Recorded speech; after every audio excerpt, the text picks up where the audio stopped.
Hi, welcome back to the channel. In this video, we're diving into something very useful, how to create a correlation matrix and why it's such a powerful tool in data analysis. Let's say you got a dataset with multiple variables of hours spent like jogging, swimming, biking, drinking, sleeping. You want to know if any of these are related to each other.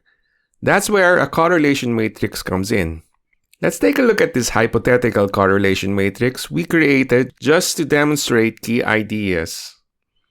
So, why is this important? Well, a correlation matrix helps you spot duplicates or near duplicates when modeling, or identify strong predictors based on the strong relationships, or even select variables that reduce overall risk via diversification by having low relationships this time, etc.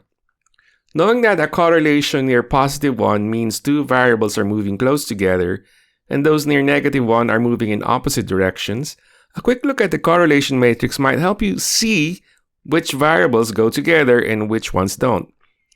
For example, a casual look at this hypothetical table might clue you in that spending more time drinking alcohol might be bad for the length of your sleep, since they appear negatively correlated.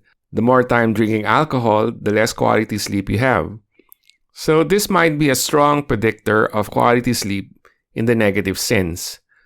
But so also would be the other activities, but this time they are positively correlated with quality sleep. So if you want to have more quality sleep, do these activities instead.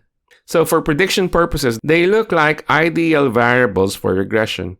However, please note, swimming, jogging, and biking are all recreational health activities and are highly positively correlated with each other. In a way, they might be duplicates or near duplicates of each other, which means one might just as well subsume them all or put them all together in one factor, let's call it the exercise factor, rather than having three separate variables that measure the same thing, which is exercise in this case. This is especially important when one goes into multivariate regression, where multicollinearity, meaning counting the identical or near identical variables, can create problems with modeling. Alright, so why not use a covariance matrix? The problem with the covariance matrix is that it keeps the original metrics of the data, which means they might not be really comparable when variables are compared to each other. For example, one might be measuring miles on one hand, the other in inches, so the bigger metric can dominate the variance.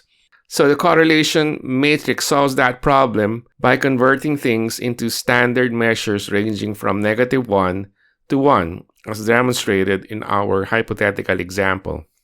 We already showed you how to do the covariance matrix before, and we'll begin with that first. Please go to Matrix Lesson 3 if you missed that one on how to build the covariance matrix. Anyway, as a quick review, we computed the covariance matrix by first adjusting the data for their means, then applying the formula shown here. Once we get the covariance matrix, it's time to get the pairwise correlations given the formula for correlation. Notice that the correlation coefficient R is just the covariance divided by the product of the two standard deviations of the variables being compared. So if you're comparing the variable with itself, then the correlation will always be 1, as also shown here formula-wise. Next, to efficiently compute the correlation matrix, we always need to refer to the original covariance matrix and divide an element inside by something on the diagonal. But for now, we'll simply help you understand the big picture by going through the formulas per element of a 3x3 matrix.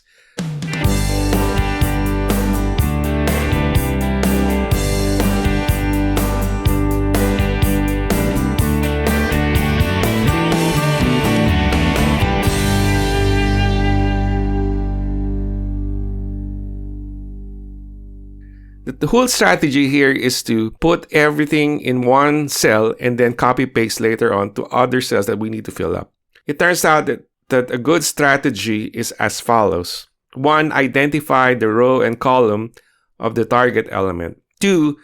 Use the two variances on the diagonal corresponding to the row and column variances. For example, if in row 2, column 3, then use both covar 22 and covar 33. And note that the covariance of a variable with itself is just the variance. Now take the square root of the denominator, since what is needed is the standard deviation and not the variance.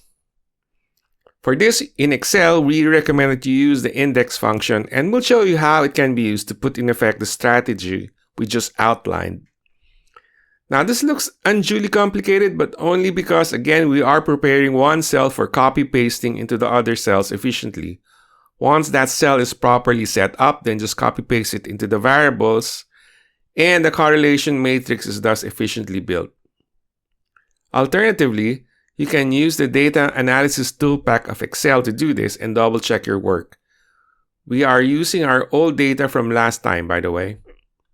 Now for the Excel demonstrations.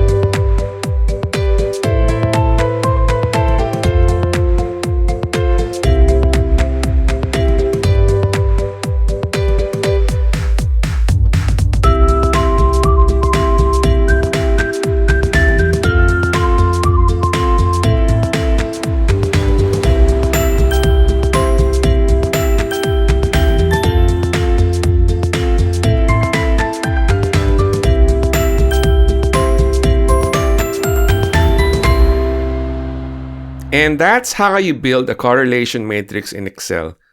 Quick, clean, and super insightful. If you found this helpful, hit that like button, subscribe, and comment below if you have questions or need additional clarifications. That's all that we have for today. Bye for now.